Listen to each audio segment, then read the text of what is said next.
¿Querés aprender más sobre historia? ¿Estás cansado sobre los podcasts que no dicen absolutamente nada? ¿Estás cansado de la gente que habla sin saber? Bueno, ahora vas a recibir lo mismo, pero mejor, con la conducción de Leandro Trimarco. Esto es Los Salieres de Piña por la 96.1 Radio Atilra.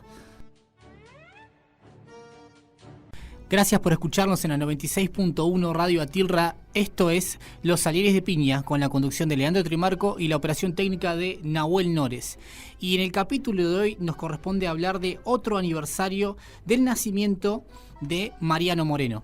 Vamos a hablar justamente de uno de los próceres de la Revolución de Mayo, de esas épocas en las cuales ser liberal significaba tener un proyecto de país independiente, pensar en el desarrollo de la población y sobre todo pensar en un corpus de leyes justas que nos permitiera a todos laburar y producir en paz y armonía. No como ahora que es, algo así como recomendarle a la Cancillería británica que se quede tranquilos porque no vamos a tocar sus intereses en las Islas Malvinas. ¡Ah, qué tiempos, 1810!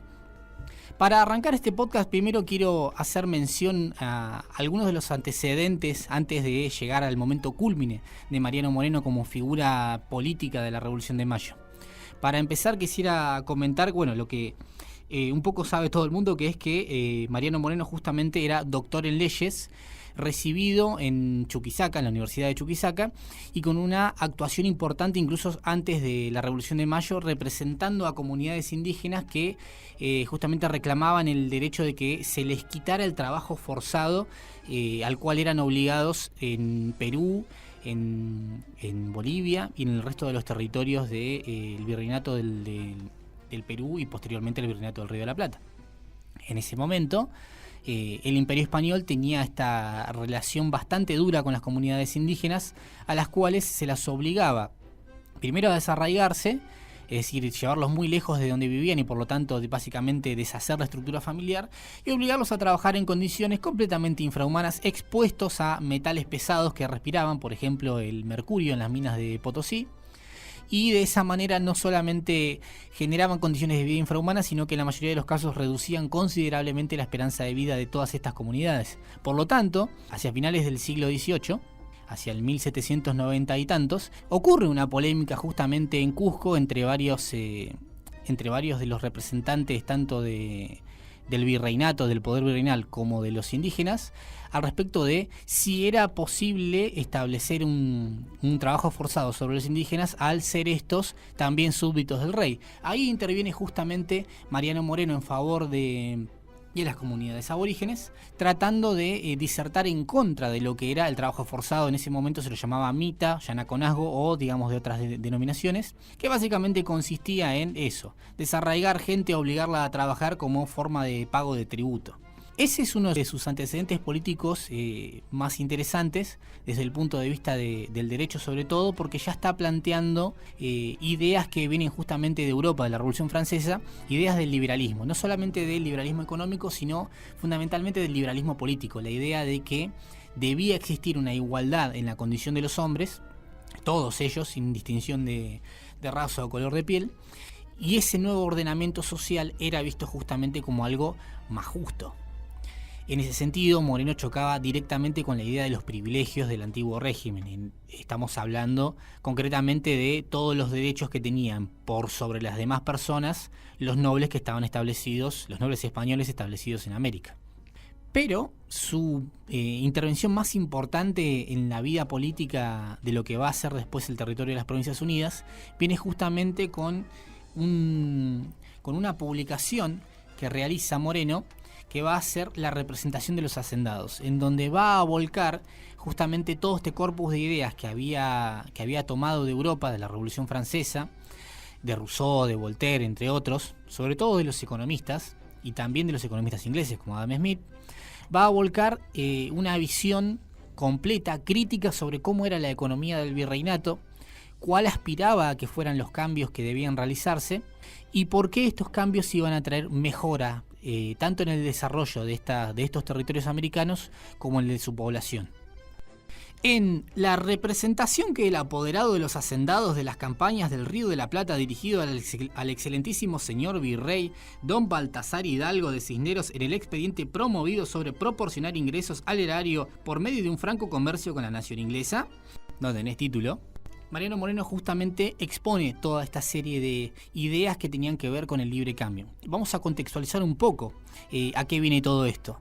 La principal crítica que tiene la clase acomodada, la clase comercial y productora de Buenos Aires hacia principios del siglo 1800 es que justamente pesaba sobre las colonias americanas y específicamente sobre los puertos americanos como Buenos Aires el monopolio del comercio español.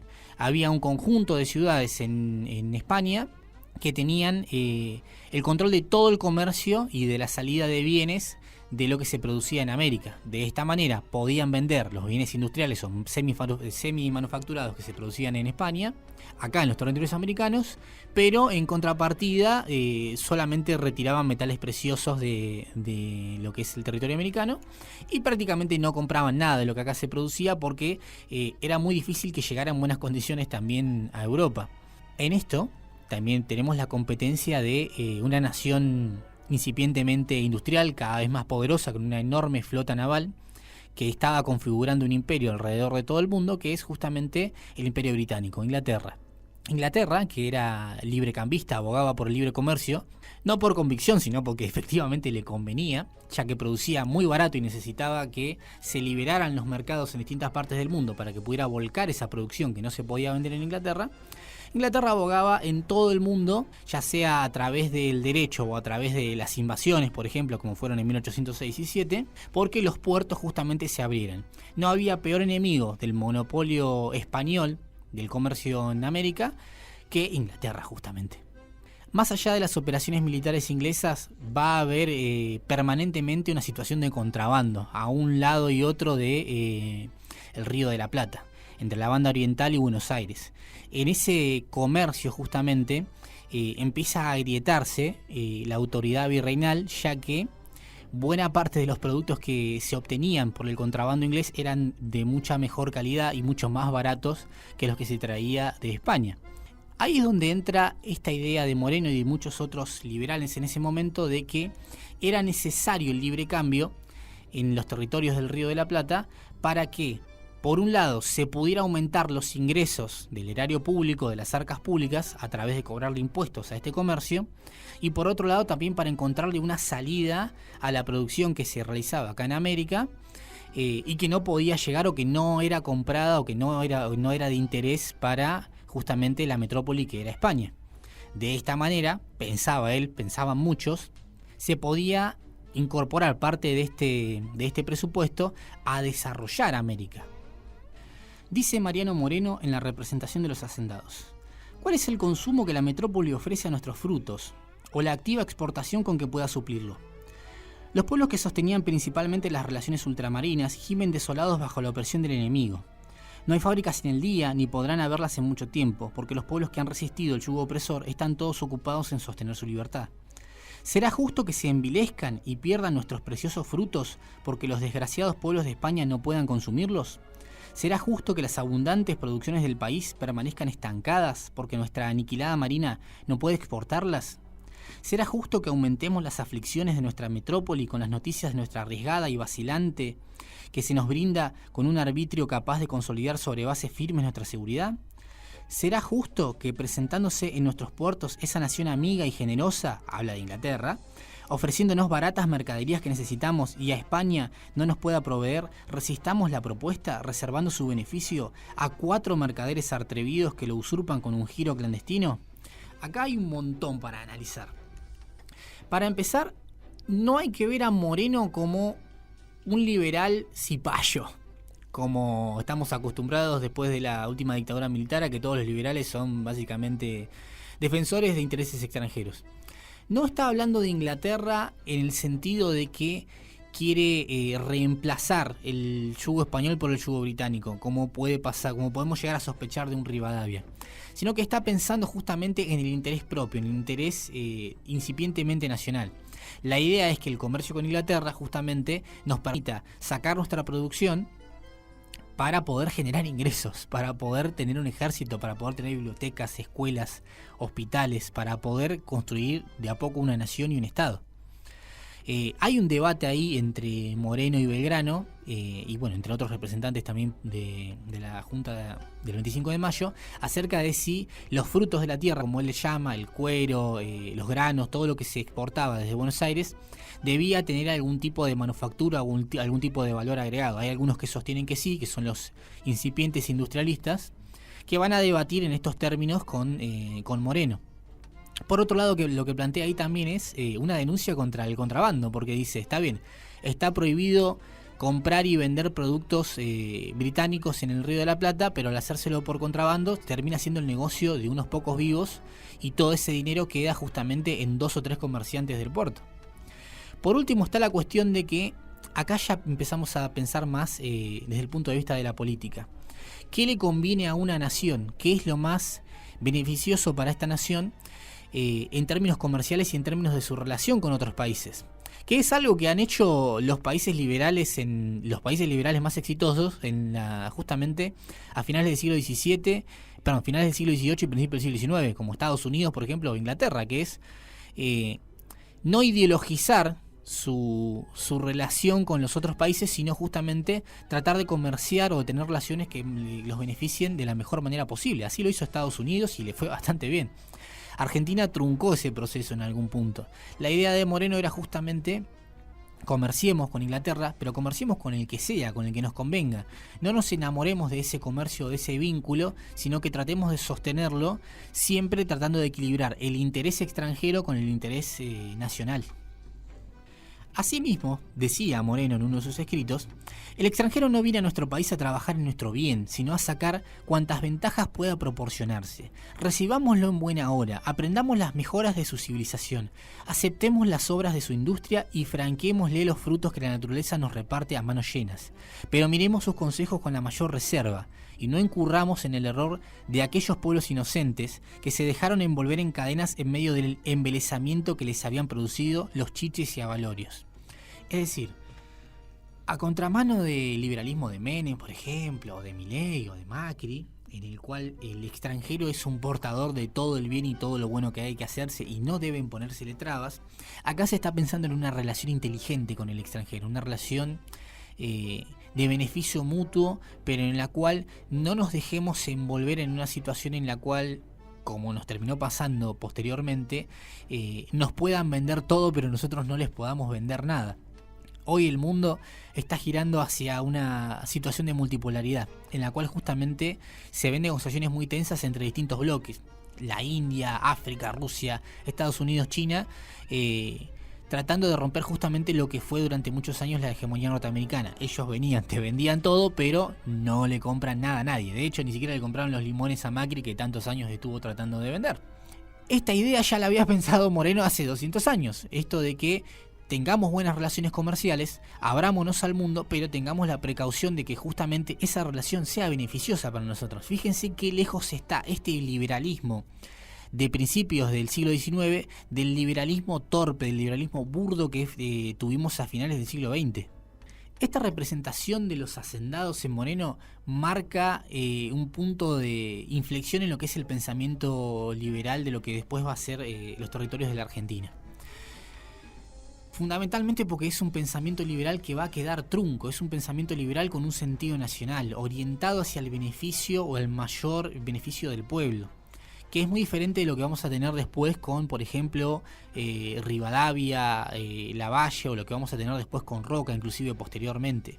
En este caso estamos hablando de personajes que pensaban el liberalismo tratando de imitar a Europa, básicamente despreciando las condiciones y a la población de América, tratando de establecer un territorio ultramarino europeo en América, pero siempre subordinado al plan de negocios que tenían con las potencias extranjeras, nunca pensando en cuánto de ese dinero que se genera por el comercio va a ir a parar a un presupuesto que ayude a construir una nación.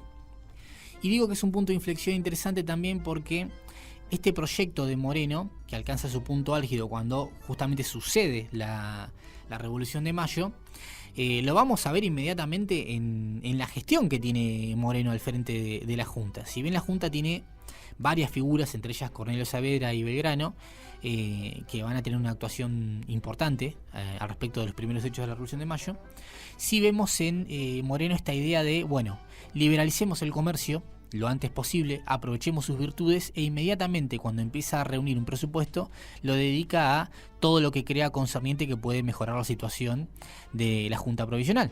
Lo primero que hace, por ejemplo, es establecer una oficina de censos para poder tener un control más efectivo y un conocimiento sobre la información de la población.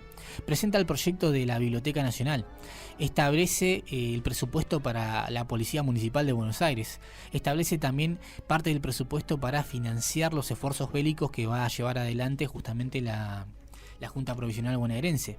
Esto entre muchas otras cosas que tiene que ver, por ejemplo, también con la redacción de leyes para el libre comercio de lo que es la producción minera y lo que es la producción agropecuaria. En este sentido es completamente consecuente con lo que había planteado hasta el momento, hacia 1810. El tema es que esta figura del Panteón Nacional queda trunca casi inmediatamente después de empezar la Revolución, porque de por sí el hecho revolucionario es un hecho que es completamente convulsionador de lo que es la vida social y la vida política de la Buenos Aires de esa época. No estamos hablando solamente de que se produce un cambio de régimen y hay una agitación social importante, sino que también estamos hablando, y bueno, como ocurre en todas las revoluciones, es una revolución sumamente sacada, sumamente violenta. Corre sangre en la Revolución de Mayo, porque desde Buenos Aires se trata de justamente someter al resto de los territorios que entran en conflicto de manera constante y casi inmediata. La Revolución de Mayo debe entenderse también como una guerra civil, más allá, o sea, no como una guerra nacional en el sentido de Argentina contra España, eso va a ser posterior, pero sí como una guerra entre dos posiciones que son el bando realista, que pretende restablecer con distintas mejoras, con distintas modificaciones, el control de la corona española sobre América, y el bando revolucionario, del cual Moreno es claro exponente, que pretende justamente crear una nación o un conjunto de territorios independientes en América y tratar de construir una vida independiente, un presupuesto independiente y un proyecto de país independiente. En este sentido, Moreno tenía quizás el aspecto más progresista de lo que era el liberalismo en ese momento, que era la ilustración. No se trataba solamente de dedicar recursos al pueblo para mejorar los servicios o mejorar las carreteras o la posibilidad de producir más para poder vender con mayor valor agregado. También estaba profundamente arraigada la idea de la educación. Si bien el que más va a desarrollar este punto es quizás Belgrano y es más conocido por eso, eso también está presente en lo que es el espíritu revolucionario de Mariano Moreno. Lo podemos pensar a través de una de sus citas más famosas, por ejemplo en esa en la que dice: si los pueblos no se ilustran, si no se divulgan sus derechos, si cada hombre no conoce lo que puede, vale, debe, nuevas ilusiones sucederán a las antiguas y será tal vez nuestra suerte cambiar de tiranos sin destruir la tiranía. Esto es en referencia, por ejemplo, a la vez que representó justamente a los pueblos originarios en contra de los que querían justamente sacar una mayor tajada del trabajo inhumano al que los sometían. Por eso digo que es un liberalismo con clave nacional. Obviamente es un defensor del libre cambio, obviamente está pensando en restricciones también al respecto de qué es lo que el Estado puede hacer o no, pero sí es claro que este liberalismo de Moreno es un liberalismo ilustrado que apunta a engrandecer no solamente a la nación desde el punto de vista económico, lo que puede producir, cuál es su capacidad para comerciar, sino sobre todo de poder derivar una parte de ese crecimiento al crecimiento personal de su población. Estamos hablando de la educación, estamos hablando de la legislación de leyes más justas. En otra de sus citas célebres también él menciona la idea de que es importante no que las personas puedan esperar que sus gobernantes sean buenos, sino que no tengan la posibilidad de ser malos. Lo digo así parafraseándola un poco más para que quede más clara. Es decir, no es el liberalismo economicista extranjerizado, pensando hacia afuera del puerto, que va a venir después, que se va a consolidar justamente hacia finales de 1820, sino que es esto, es un liberalismo en clave nacional. ¿Por qué rescato la figura de Moreno y cómo la traigo hacia el presente? Por un lado, por algo que es muy valioso en las figuras políticas que han sucedido a lo largo del siglo XIX en Argentina, que tiene que ver con el pragmatismo, esta idea de tengo una ideología, tengo una serie de principios acerca de cómo quiero hacer las cosas y qué es lo bueno y qué es lo malo para mí, pero tengo el suficiente criterio como para no hacer de eso un corset que me impida moverme o que me impida tomar decisiones que son beneficiosas. En ese sentido, en ese momento, la relación con Inglaterra era indiscutible, pero así y todo la pone entre comillas, cuando dice, por ejemplo, que no debemos dejarnos embelesar por los bienes que venían de Europa, sino que justamente tenemos que pensar en el beneficio propio. Por otro lado, la figura de Moreno también es rescatable porque es un ejemplo de liberalismo, tenga uno la ideología que tenga, nacional, popular, marxista, socialista, lo que vos quieras, es un ejemplo de un liberalismo progresista que está a años luz de el liberalismo que nos heredó la dictadura, que es únicamente una doctrina que piensa en la libertad individual con una total irresponsabilidad, sin pensar en las consecuencias de la libertad sobre los otros, una libertad antisocial. Y por otro lado, que es un liberalismo que únicamente piensa en términos de ganancias y no en términos de para qué es la ganancia. Por otro lado, la figura de Moreno creo que también es importante para ver de qué manera podemos pensar en ese liberalismo como un motor, como un puntapié inicial para poder justamente desarrollar el Estado argentino. Obviamente luego esto va a tener un montón de vaivenes, va recién a venir a ordenar la cuestión Roca, célebre por la aniquilación de los pueblos originarios en la Patagonia, a construir un Estado. Imagínense cuánto tiempo de guerras civiles pasaron para que se consolidara desde arriba y mediante la violencia el Estado argentino. Este podcast recuerda la figura de Moreno en otro aniversario de su natalicio, el 23 de septiembre de 1778 en Buenos Aires. Sin embargo, los momentos finales de Moreno están teñidos de una situación bastante turbia. En 1811, miren esto, casi un año después de iniciada la revolución, ocurre un proceso de convulsión política que no va a terminar hasta la anarquía de 1820, como se le llama en la historia oficial, se le suele llamar en la historia oficial en la Argentina, que es que Buenos Aires va a entrar en un conflicto con las demás provincias, fundamentalmente Córdoba y Santa Fe, pero no excluyentemente, por tratar de obtener un gobierno que represente a estos territorios. Desde Buenos Aires lo que se intentaba hacer en principio, con Moreno a la cabeza, era justamente un gobierno central, pequeño, con pocos representantes, que pudiera tener suficiente capacidad de maniobra como para administrar la relación con el resto de los territorios de lo que era en ese momento las Provincias Unidas, lo que van a ser después las Provincias Unidas. Hasta ese momento son los territorios que habían quedado acéfalos en el Virreinato del Río de la Plata. En ese proceso ocurre el intento de Buenos Aires de querer incorporar a los representantes de las provincias a la Revolución de Mayo y se vota la creación de la Junta Grande, a la cual Moreno se oponía porque justamente quería un gobierno más ágil, más pequeño y más centralizado. En el medio estaba Cornelio Saavedra, que es justamente uno de los promotores de la creación de esta Junta Grande.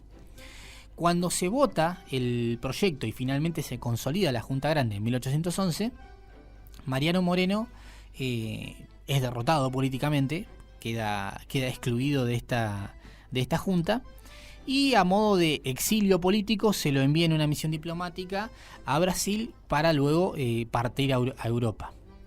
En este proceso justamente de exiliarse es que cerca de la costa de Santa Catarina, de lo que hoy es en Brasil el estado de Santa Catarina, Moreno sufre una descompostura en alta mar y fallece en circunstancias medias extrañas. Lo envuelven en una bandera británica y lo tiran al mar.